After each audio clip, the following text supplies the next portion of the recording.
کسی نے سوال پوچھا کہ آج کل فرینچ کٹ داڑھی کا رواج نکلا ہے، کیا یہ جائز ہے؟ جواب سماعت فرمائیے،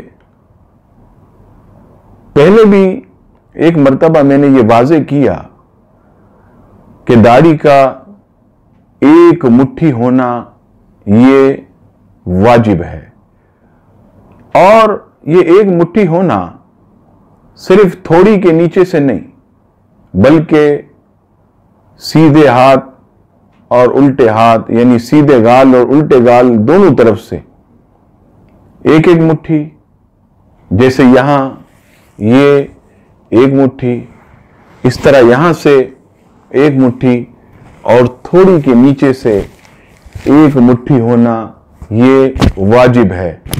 فرینچ کٹ میں یہ ہوتا ہے کہ چاروں طرف سے بلیڈ وغیرہ لگوا کر، شیو کروا کر، بیچ میں چھوٹی سی اس طرح بالوں کی جگہ چھوڑ دی جاتی ہے۔ یاد رکھیے گا، یہ حرام اور ناجائز ہے، اس سے مسلمانوں کو اور خاص طور پر ہمارے فیشنیبل نوجوانوں کو بچنا چاہیے۔ اللہ تعالی ہم سب کو سنت نبوی پر کاربند رہنے کی توفیق عطا فرمائے، آمین۔